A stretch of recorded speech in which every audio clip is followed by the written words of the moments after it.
السلام علیکم دوستو، کیسے ہیں آپ سب؟ میں ہوں عثمان نشاد اور آپ دیکھ رہے ہیں عثمان نشاد آفیشیل۔ آج پھر آپ کی خدمت میں بہت ہی پیاری سی ویڈیو لے کے حاضر ہوا ہوں۔ ایک ایسا عظیم الجسامت پرندہ جو اپنے پنجوں سے ہاتھیوں کو اٹھا لیتا ہے۔ کوہ مخ میں پائے جانے والا ایک طاقتور مخلوق جس نے انسانی علاقوں میں تباہی مچا دی، لیکن جب اللہ کے ایک پیغمبر نے اسے بددعا دی تو اس کا کیا انجام ہوا؟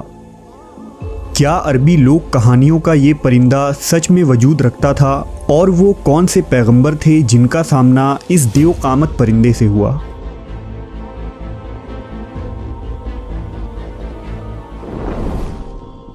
ہماری اس خوبصورت دنیا میں نہ جانے کتنے حسین اور حیرت انگیز راز پوشیدہ ہیں، جس کی جھلک ہمیں قدیم اساطیری کتابوں میں جگہ بجگہ ملتی ہے۔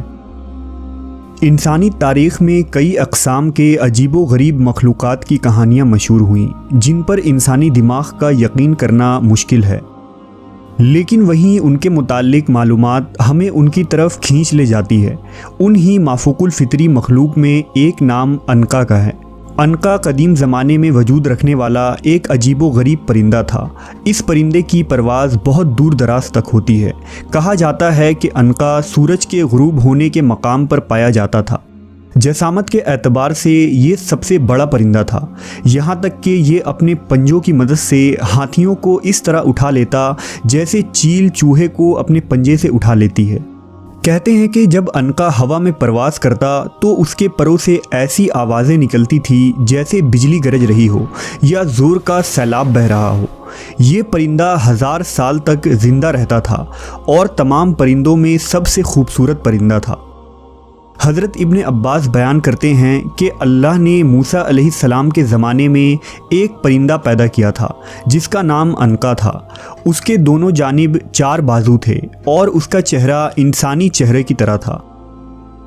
اللہ نے حضرت موسیٰ علیہ السلام کی طرف وحی بھیجی کہ میں نے 2 عجیب و غریب پرندہ پیدا کیا ہے اور ان کا رزق وہ جانور ہیں جو بیت المقدس کے آس پاس پائے جاتے ہیں۔ پس پرندے کے اس جوڑے سے عنقا کی نسل آگے بڑھی۔ جب حضرت موسیٰ علیہ السلام کی وفات ہوئی تو یہ پرندہ یہاں سے اڑ گیا اور اس نے حجاز کی سرزمین کو اپنا مسکن بنایا۔ روایتوں کے مطابق اس زمانے میں عرب کے شمالی علاقوں میں اہل رس کی قوم آباد تھی۔ اہل رس کے علاقے میں ایک پہاڑ تھا جسے مخ کہا جاتا تھا۔ ان پہاڑوں میں کثرت سے جانور اور پرندے رہتے تھے جن میں عنقا پرندہ بھی شامل تھا۔ یہ پرندہ اس پہاڑ پر سال میں 1 مرتبہ ہی آتا تھا۔ یہ پرندہ دوسرے پرندوں کا شکار کیا کرتا تھا۔ ایک دفعہ عنقا کئی مہینوں تک بھوکا رہا کیونکہ اسے کھانے کے لیے کوئی پرندہ نہ مل سکا، لہٰذا وہ اپنی بھوک مٹانے کے لیے اہل رس کے علاقوں میں آ گیا اور بچے کو اٹھا لیا۔ کچھ دنوں بعد دوبارہ اس نے ایک لڑکی کو اٹھا کر لے گیا۔ اس زمانے میں اہل رس کی طرف ایک نبی مبعوث کیے گئے تھے جن کا نام حضرت حنظلہ بن صفوان علیہ السلام تھا۔ پس لوگوں نے حضرت حنظلہ علیہ السلام سے عنقا کے بارے میں شکایت کی۔ اس پر حضرت حنظلہ نے عنقا کے لیے بددعا کی۔ پس عنقا پر آسمانی بجلی گری جس کی وجہ سے وہ جل کر ہلاک ہو گیا اور پھر دوبارہ کبھی اس نسل کا کوئی پرندہ اس دنیا میں نہ دیکھا گیا۔ مفسرین نے لکھا کہ اہل رس کو اہل رس اس لیے کہتے ہیں کیونکہ وہ جس علاقے میں آباد تھے وہاں ایک کنواں تھا۔ یہ کنواں ان سے پہلے کی قوم یعنی قوم سمود نے کھدوائی تھی۔ اہل رس اسی کنویں سے پانی پیتے، اپنے مویشیوں کو سیراب کرتے اور کھیتی باڑی کیا کرتے، اس لیے انہیں اہل رس کہا جاتا تھا۔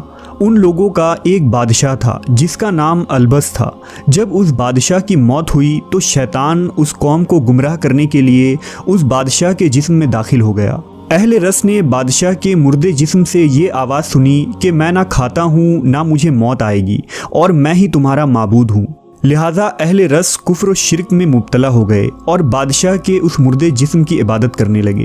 پس اللہ نے ان کی طرف حضرت حنظلہ علیہ السلام کو بھیجا جن پر خواب میں وحی نازل ہوتی تھی۔